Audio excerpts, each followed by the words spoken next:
Hello everyone, এটা হচ্ছে one of the rare weekends যখন স্যাটারডে সানডে দুদিনই আমাদের কোনো প্ল্যান থাকে। তো আমি আর মা একসাথে রেডি হচ্ছি because it is a family event. আজকে আমার একটা কাজিনের ফার্স্ট ওয়েডিং অ্যানিভার্সারি, তো ওখানেই যাবো আজকে।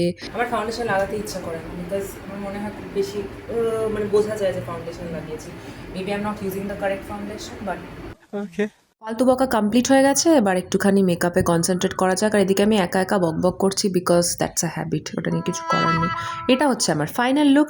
নো ওয়েট, এটা হচ্ছে আমার ফাইনাল লুক বিকজ চশমা ছাড়া তো আমি অন্ধ আর আমার লেন্সগুলো এক্সপায়ার করে গেছে। তো আমরা বাড়ি থেকে বেরিয়ে পড়েছি, আমি, পাপা, মা, দিদি ভাইরাও আসবে আর মোটামুটি সব কাজিনসরাই আসবে। তো this is kind of a family get together. এটা ওদের বাড়িতেই হয়েছিল, তো বাড়ির ছাদে, বাট এইখানে ডেকরটা খুব সুন্দর করেছিল। স্পিকার উইকার বাজিয়ে নাচ গান শুরু হয়ে গেছিল। এরকম এক একটা ডান্স নাম্বার বাজলে কি আর নিজেকে কন্ট্রোল করা যায়? তাই বেশি লজ্জা না পেয়ে আমিও নেমে গেছিলাম নাচতে। এরকম ফ্যামিলি গেট টুগেদারে কিন্তু একটা কর্নার এরকম থাকে যেখানে সব কাজিনসরা গোল করে বসে যায় নিজেদেরকে এন্টারটেন করার জন্য। এটা সেই কর্নারটাই ছিল। তারপর ডিনার করতে বসে গেলাম and the day ends here.